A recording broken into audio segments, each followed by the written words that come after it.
Chairman, Your Excellency, Nana Konedo Ajiman Rawlings,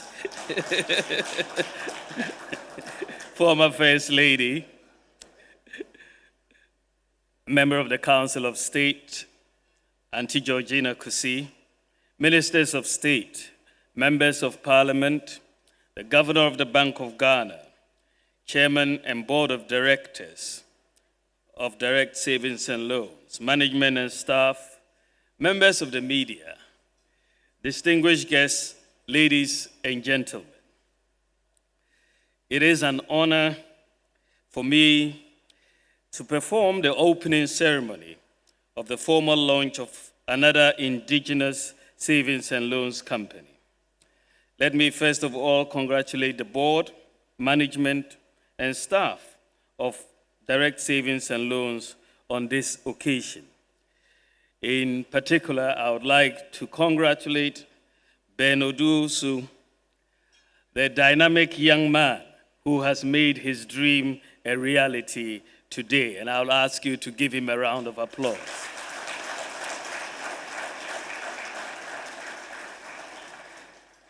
It shows basically what young people can do if we give them the opportunity. And I think he's made a lot of the opportunities that have been available in Ghana. Just as young people have shown that dynamism, I think you should give a round of applause for Black Lace, the band that has played such beautiful music this evening. It's just amazing how talented our young people are. Mr. Chairman, ladies and gentlemen, the establishment of this financial institution, or the formal launch of it today, will definitely deepen the country's financial sector, which is in line with government's commitment to developing a robust financial services sector needed for economic growth.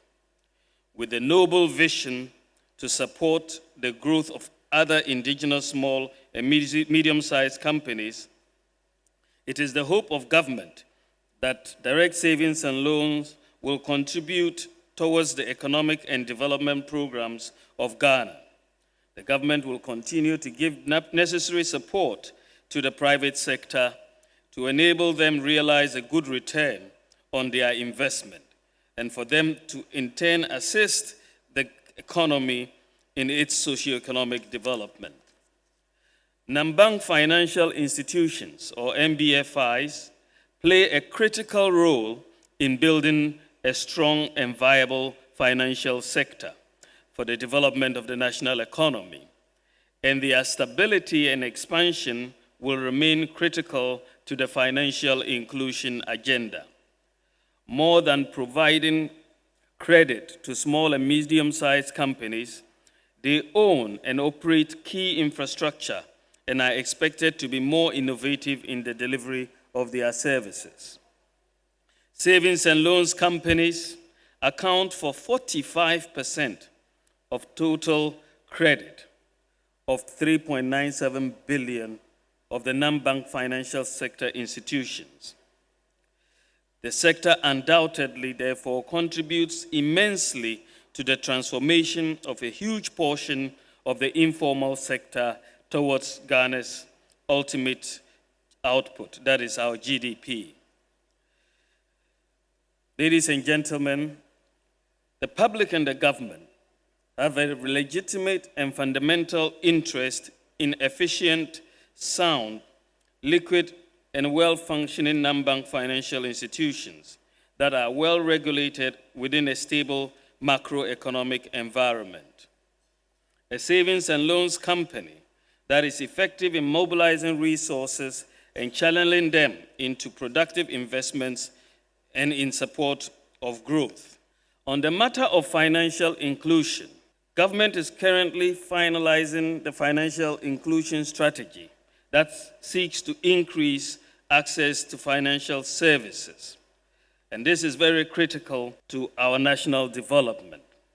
These financial services enable investment, savings, and risk mitigation, all of which contribute to economic growth, poverty alleviation, and job creation.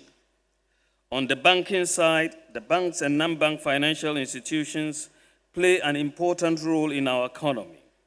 Despite past interventions, the sector still faces major challenges. We are committed to working with the financial sector to resolve these challenges.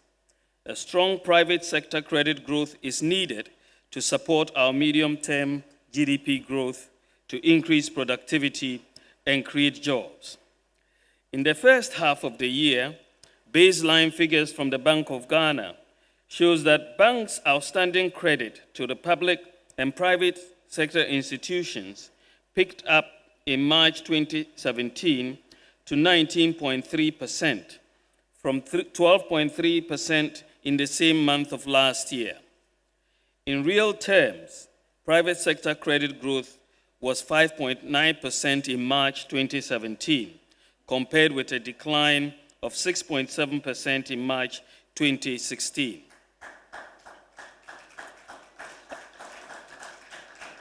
Additionally, signals from the Bank of Ghana's monetary policy settings look quite promising for the first 2 quarters of this year. The monetary policy rate of the Bank of Ghana was cut by 200 basis points from 25% to 23.5% in March 2017, and a further 100 basis points to 22.5%. The overall strategy is to signal a continual trend in interest rate cuts towards the end of 2017, and to have base rates dropping downwards through the downward trend in inflationary expectations, continuing fiscal prudence, improvements in the ease of doing business, formalization of the economy, price reforms in the energy sector. The overarching objective is to cause the monetary policy rate to have a cascading effect on the cost of borrowing, to improve the non-performing loan status of credit dispersing financial institutions. Ladies and gentlemen, ultimately, the macroeconomy matters. Fiscal consolidation matters, and fiscal discipline is very, very key to maintaining macroeconomic stability. The budget of 2017 showed a clear reversal in the fiscal outlook, with a determination to bring down the fiscal deficit that we inherited, which currently stands at the latest numbers at 9.4% of GDP at the end of 2016, and we are projecting to go to 6.5% of GDP by the end of 2017, from 9.4%. So we are trying to bring down the fiscal deficit by 3 percentage points of GDP. That is not an easy task, but it is a task that we are committed to do, and we are on track as I speak. And it is in this context,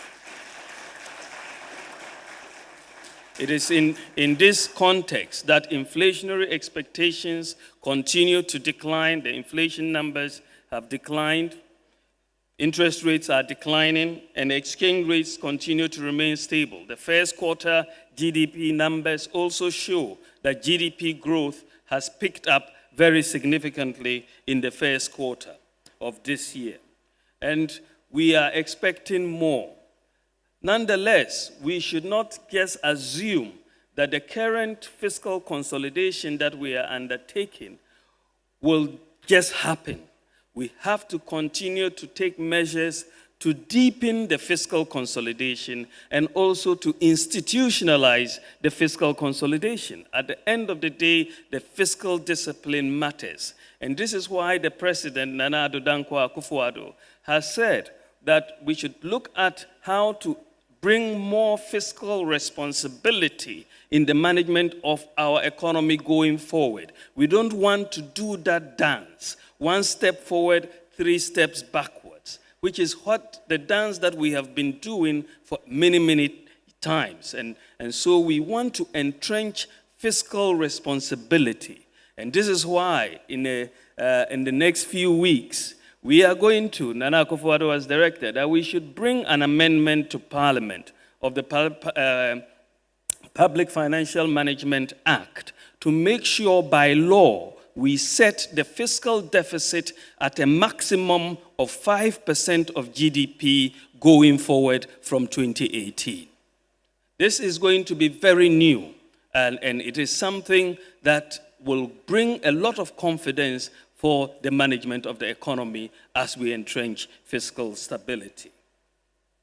Ladies and gentlemen, the financial sector has gone through many challenges, and many banks have seen rising non-performing loans. And these challenges are challenges that we have to address. And I'm sure the governor and the central bank are doing that. Of course, these non-performing loans have arisen because of the poor performance of the economy in the past, arrears and government's inability to pay contractors and other service providers. And of course, we also have the energy sector, which has been a major burden on many banks. And we've got to look at this very, very seriously in dealing with the energy sector issues. Of course, there's discussion about issuing an energy sector bond. But ultimately, even when the bond is issued, if we don't address the fundamentals of collection of electricity bills by ECG, you will end up going back to the same point. And so let's seriously consider this issue of collection of electricity bills, and maybe a wholesale adoption for the most part of prepaid meters across the country may be the way to go to ensure that even if the ECG doesn't want to collect it, we will make sure it collects the bills to keep our financial system stable. So let's think about that. We want a stronger financial sector, and therefore we want to make sure the banks have a sufficient capital base. Many banks in this country cannot even finance a single cargo of oil. They don't have the capital to do that. And so we have to make sure that, and I'm sure the governor is listening, that the banks have a strong financial base. Of course, we also have to move into a formalization of this economy. Banks will work, but deepening of the financial system and ultimately reducing interest rates requires a formalization of this economy. And we are in the process of formalizing this economy. Thankfully, in 3 months' time, and I hope the National Identification Authority is listening, because we are holding you to your timeline, that in 3 months' time, we should start issuing Ghana's national ID card. This is part of formalization. And when we issue national ID cards, I think the impact on the financial system will be very clear, because every person in Ghana will be uniquely identified. And therefore, we can track borrowers across, and it will bring down risk premium. Furthermore, and I hope the post office is also listening, in the next couple of months, we want to launch the National Digital Address System for Ghana. It is going to be revolutionary. Every piece or square meter of land in Ghana is uniquely identified by a GPS code. So we are moving to adopt that technology, leverage on it, and make sure that everywhere in Ghana can be uniquely identified by a digital address and by a postcode as well. So we are asking the post office to merge the digital addresses with the postcode, so everywhere is uniquely identified. I know a lot of work is taking place in this direction, but I want to hold the post office to its promise that in the next couple of months, we are going to launch the National Digital Address System for Ghana. And we want to do it first before we do the national ID card. And this is why we are saying that they should come first before we do the national ID card. So that when you go to register for your national ID card, you will also have your unique address to register with. So there's a lot of work going on, But we believe that this process of formalization of this economy, which we want to see started this year, will really transform the financial sector.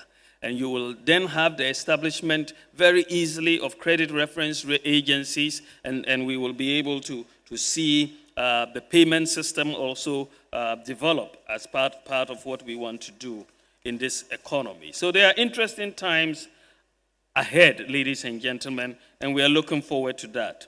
For our financial sector to remain competitive, the players must understand the risks they undertake and be able to measure and manage them profitably. In line with that, we are reorienting the focus on risk, on compliance and risk-based supervision. I'm speaking almost like a central bank governor now, but I've left that for better people to do. But I think this is where I think the country is moving. Many countries are moving, and we want to go. I would like to congratulate Direct Savings and Loans Company on the occasion of this formal launch, and I wish you the best in the Ghanaian banking and non-banking industry. I once again take this opportunity to congratulate the board and staff for embarking on this journey. It is with great expectations, and I hope we open the doors of direct savings and loans to the public. To Chairman General, you said that my dancing is not very good. I'm only being economical with my dance moves. So thank you very much. God bless you. God bless our homeland, Ghana.